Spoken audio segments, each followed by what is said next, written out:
Brazil কি আসলে আগের রূপে ফিরেছে, নাকি ভরাডোবা ব্রাজিল দলই আছে, নাকি ক্লাবের ট্যাকটিক্স জাতীয় দলে কাজ করছে না আনচেলত্তি? আর যদিও কাজ করে, কেন ব্রাজিলের এই অবস্থা? ব্রাজিল বিশ্ব ফুটবলে আতঙ্কের নাম, ফুটবলের আঁতুড়ঘর বলা হয় ব্রাজিলকে। শত শত কিংবদন্তি ফুটবলারের জন্ম এই ব্রাজিল থেকে, কিন্তু কাতার বিশ্বকাপের পর থেকে নিজেদের হারিয়ে খুঁজতে শুরু করেছে 5 বারের বিশ্ব চ্যাম্পিয়নরা। কোচটিতে চলে যাবার পরে অন্তর্বর্তীকালীন কোচের দায়িত্ব নেন রামন মেনেজেস। তার অধীনে ব্রাজিলের ফলাফল ছিল 0। তারপরে দায়িত্ব নেন দিনিসের অধীনে ব্রাজিল ভালো কিছু করতে পারেনি। দিনিসকে বরখাস্ত করে শেষ পর্যন্ত 2026 সাল পর্যন্ত চুক্তি নবায়ন করে দরিবাল জুনিয়রের সাথে। কোপা আমেরিকা থেকে বিশ্বকাপ বাছাই পর্ব, কোথাও ভালো পারফরমেন্স করতে পারেনি ব্রাজিল।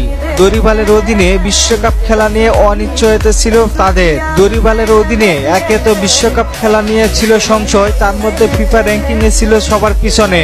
সব মিলিয়ে দরিবালের অধীনে যা তা ফুটবল খেলেছে 5 বারের বিশ্ব চ্যাম্পিয়নরা। এরপরে দরিবালকে বরখাস্ত করে নাটকীয়তার সাথে কার্লো আনচেলত্তির সাথে 26 সাল পর্যন্ত চুক্তি নবায়ন করেন সিবিএফ। কার্লো আনচেলত্তি ব্রাজিলে আসার পরে তার অধীনে 4টি ম্যাচ খেলেছে, যেখানে 2টি ম্যাচ জয়, 1টি ড্র আর 1টি ম্যাচ হার। আনচেলত্তির অধীনে সবাই ভাবতে শুরু করেছিল ব্রাজিল বদলে গিয়েছে। সত্যি কি ব্রাজিল বদলে গিয়েছে? চলুন দেখে আসি। ব্রাজিল হারের পিছনে একটি কারণ আছে। কারণটি হচ্ছে বলিভিয়ার মাঠে গিয়ে খেলাটা বরাবরই কঠিন।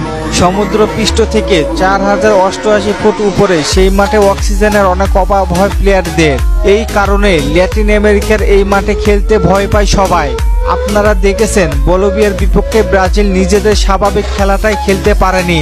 না ছিল তাদের মাঝ মাঠে কন্ট্রোল, না ছিল তাদের অ্যাটাকিং, সাথে ফরওয়ার্ড পজিশনে রিচার্লিসনের পারফরমেন্স হতাশাজনক। একজন ফরওয়ার্ড হয়েও ম্যাচে তার রেটিং ছিল 6.3। একজন ফরওয়ার্ডের উপরে ম্যাচের অনেক কিছুই নির্ভর করে। সেই জায়গায় কি রিচার্লিসন কাজে আসে? এমন পারফরমেন্স করলে পরবর্তী ম্যাচে টাটা গুড বাই রিচার্লিসন। ব্রাজিলের গত ম্যাচের স্কোয়াডের চেয়ে এই ম্যাচের স্কোয়াডে অনেক পরিবর্তন এনেছে কোচ কার্লো আনচেলত্তি। 9টি পরিবর্তন এনেছিল। হয়তো এর পিছনে অন্য কোনো কারণও ছিল। তবে ব্রাজিলকে ভালো করতে হলে শুধু কোচের উপরে নির্ভরশীল হলে হবে না।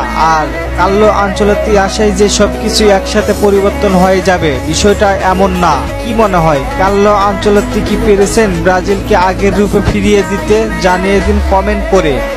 আর ফুটবলকে নিয়ে নতুন কোনো প্রশ্ন থাকলে করতে পারেন, পরবর্তী ভিডিওতে রিপ্লাই করব। ধন্যবাদ।